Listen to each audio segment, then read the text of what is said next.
的王一博的路演视频被投诉下架了，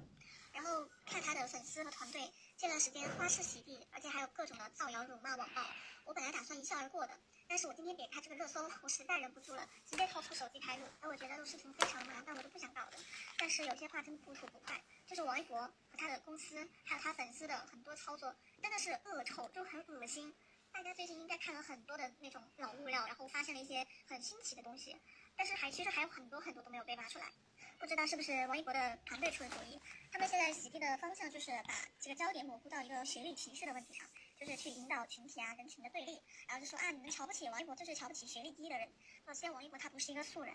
他从事的职业也是需要文化素养的职业，比如演员和主持人，他还当过几年的主持人，你们能想象吗？然后第二点是，他最重要的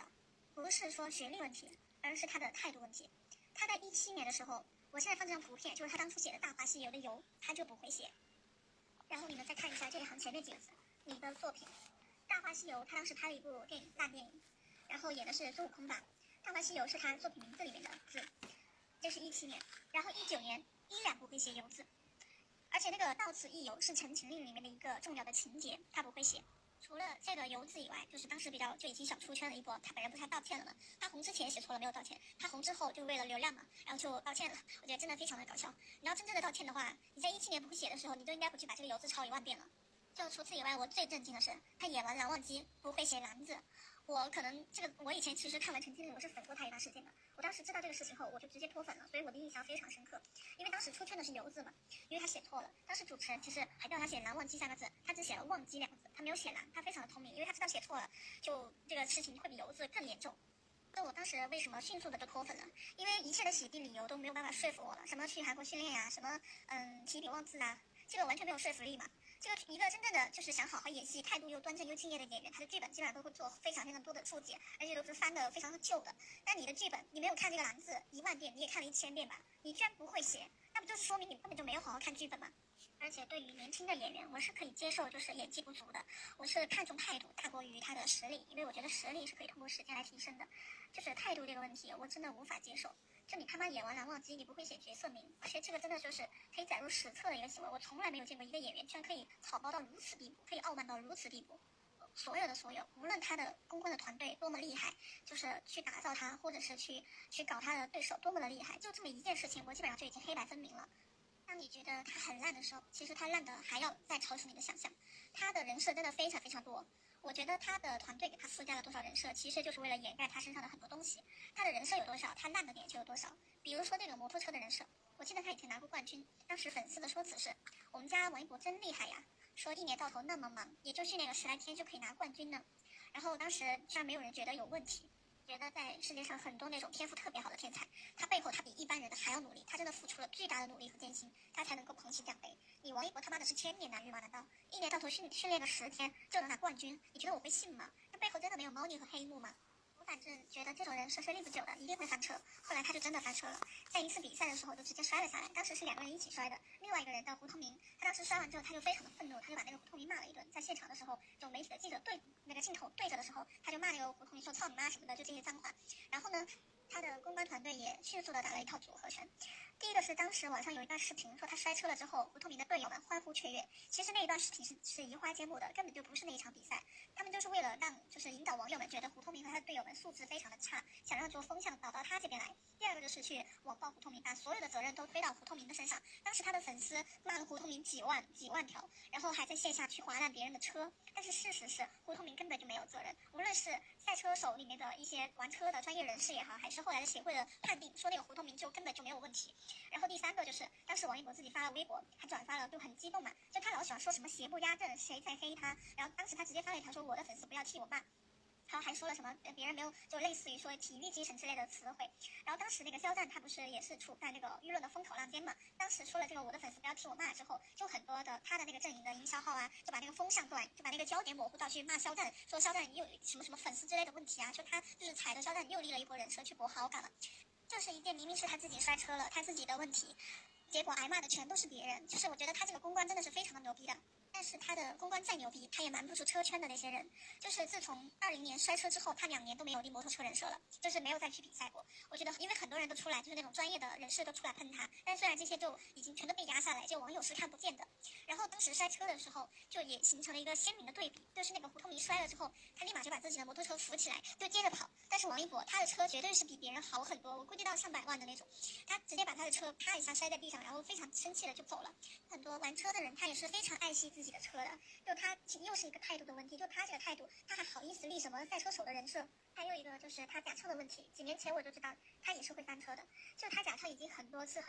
而且我知道内娱很多人就是晚会上面就是对口型啊什么的，但是像他这么嚣张傲慢的真的是绝无仅有。我下面放一段视频，可以看一下他话筒的位置，还有他那种表演的好卖力的样子。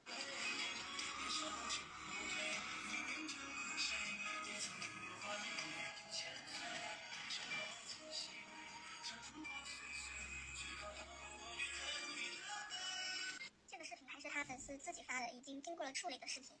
然后这个晚会是2020年的时候，他那个时候就是他一直假唱就很嚣张，就是连演都不演的状态。我觉得如果换了任何一个人，都已经被黑得体无完肤了。假唱翻车现场真的很多，但是直到今年的跨年晚会才上了一个假唱的热搜。然后因为就已经没有办法去洗了，因为他的那个话筒拿慢了嘛，声音都出来了，根本对不上。但是我当时围观了全过程，那个热搜已经被粉丝洗得干干净净，然后粉丝还特意迅速做了一个重新剪辑那个视频，加上把音轨重新和他的嘴型贴合之后，来卖惨，说我们才是那个受害者，什么什么王一博又被网暴了，又被黑了，说你们拿的视频都是假的。我当时整个下巴都掉在地上了，你们明白吗？而且王一博就是这么用话筒已经很多次了，粉丝每次都说我们家哥哥的肺活量大，什么嗓门大，我就放2段别的歌手的视频，而且还是那种巨肺歌手，看一下别人是怎么用话筒的。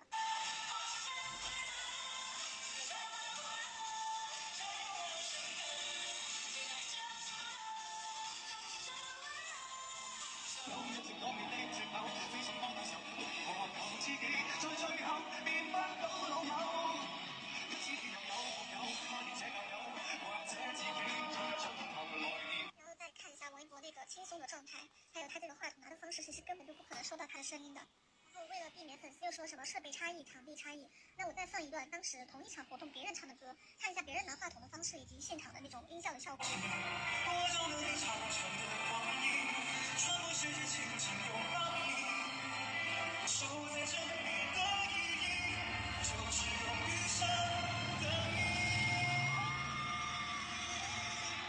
我发现我录的时长有点太长了，准备结尾一下，然后讲一下最后一个问题。就每次说起这些问题，不管是王一博的粉丝也好，还是跟他同一个利益阵营的人对他的夸奖也好，总会说一句话说他火自然会有他火的道理。那么我觉得，就说起王一博的话，就不得不说一下他是怎么火的，然后说一下陈情令还有肖战。肖战不是因为之前的那个事件，所以就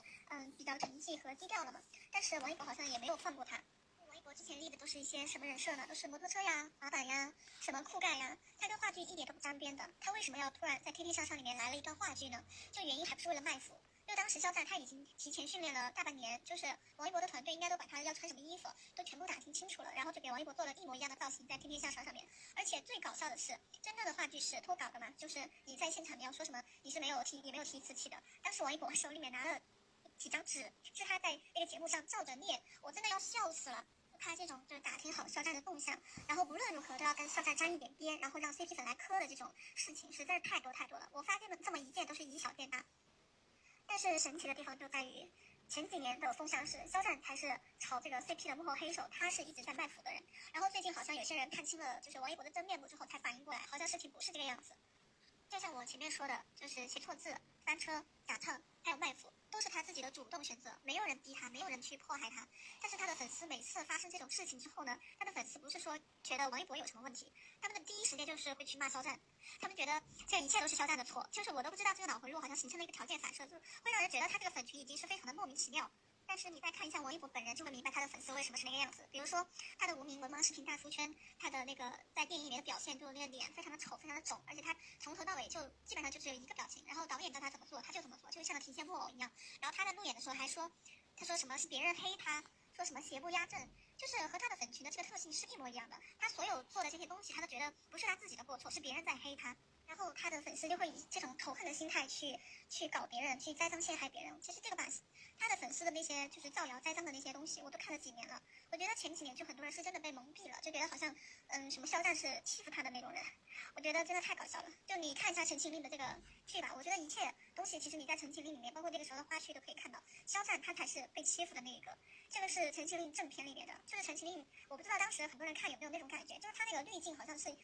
一会儿有一会儿没有，那个画质一会儿清晰一会儿不清晰，一会儿好一会儿不好。就是因为就是肖战的很多单人镜头，他都是没有滤镜的，因为当时拍摄的时候是大出汗，就是他的妆什么就脱掉了，然后就是那个眼妆也是脱的到处都是，但是他都没有滤镜。但是王一博他的那个滤镜是一帧一帧的给他精修的，就是你如果不相信的话，你可以自己去看一下，就很多很多都这样。也就到了后期，我估计是对方看到这个剧火了吧，然后肖战的粉丝越来越多，觉得好像不好惹了，然后后面到了后期那个滤镜的问题才稍微好一点。我觉得就是你做手脚都可以做到这种程度，然后你还说是别人在欺负你，我真的，然后你才是受害者，我真的是无语了。最后我再发一件非常经典的事情，我觉得这个事情，就完全可以体现王一博的粉丝真的个个都是黑公关的好手，真的非常经典的一个案例，我觉得都可以作为黑公关的模板了。其实就是2020年的时候，很多人应该就听过“晚安我在”这个梗，觉得是肖战引导粉丝撕逼的一个证据。其实这个事情是他19年9月份的时候说的一个话。当时是因为王一博的粉丝突然冲到肖战个人评论区疯狂辱骂他，然后肖战的粉丝发现之后呢，他们就去刷好评，想要把那些黑屏盖住，不想让肖战看到。但是之后肖战因为打得太激烈了嘛，然后肖战本人还是看到了，看到了之后，他发了一个“晚安我在”，而且配了一个虚的表情。就他的这个意思，明显就是说让他的粉丝不要再跟别人争吵了。然后呢，他的粉丝看到之后也确实全都撤了，然后就王一博的粉丝还在持续的辱骂。然后这个事情被王一博的粉丝在2020年的时候造谣成肖战引导粉丝撕逼。然后还有一件事情就是跨年压轴的这个事情，当时不是也闹得沸沸扬扬吗？我作为一个完全就是全程围观的人，我觉得我当时看完也直接笑了，而且也不太意外，我觉得是王一博会做得出来的事情。这个事情就是王一博在自己的表演时间没有宣传自己的电影，跑到张艺兴的压轴时间去宣传，就挤占了别人的时间，就变相抢了别人的压轴。就娱乐圈连走红毯，先走后走都是有讲究的，何况这种压轴这样的大事情。然后你在晚会之前，你自己的咖位或者能力，你就没有办法抢到这个位置。然后你在晚会开始之后，才利用一些人脉去抢这个东西。我觉得这个不就是小人行为吗？而且最搞笑的是，张艺兴是真唱真跳，他是录播，他也不唱歌，他就跳一支舞。然后他头一天好像还去彩排了，当时彩排的那个视频爆出来，他在现场差点摔倒，就没站稳。就是我不知道为什么，可能是因为怕观众到时候直播出来发生什么事故，就觉得他好像没有准备充分，所以他就采取了这种形式，然后还经过了剪辑，然后放出来。就一般这种晚会录播是你本人真的来不了现场的情况下才会采用的吧？结果他妈的压轴时间他搜一下就窜出来了，我觉得真的是太搞笑了，这个人。他本人明明就在现场，他自己不上台跳舞，难道说他来现场就是为了抢一个压轴吗？然后这件事情呢，结果又是他的粉丝到处去辱骂造谣张艺兴。我觉得不管是张艺兴还是肖战吧，就很多人对他们的观感怎么样，反正我觉得一件事情，你好歹要站在一个就是客观的立场上去评价吧。而且同一台晚会，肖战真唱，王一博假唱，还有又是同一台晚会，张艺兴真唱真跳，你王一博是录播，就冲这一点，你就一点理都没有了。我前几年我就知道他会翻车，他现在也翻车了，但是我觉得他翻车的还是太晚了，因为我前面所说的这些操作，这几年是一遍遍的上演，只是冰山一角。就是别人的粉丝讨厌他、仇恨他，真的是不是没有理由的。娱乐圈的很多人，其实我都是能 get 到他们的细分点的，要么就长得好看呀，演技好啊，腿长啊，身材好啊，人品好啊，要么就是哪怕就是实力也不行，天赋也不行，但是他够坚持、够努力、够真诚呀，他也是可以吸粉的。但王一博这个人是方方面面，我都不知道他有什么吸引人的地方，他的脸都是非常丑的。而且最可怕的是，就这样一个方方面面都很废的草包，他的身边围绕着很多夸奖和赞誉，还来自于娱乐圈的人精和前辈们。我都觉得，就站在同一个利益阵营的时候，这些人的所有的真面目都暴露出来了，真的太可怕。为了利益，脸都不要了。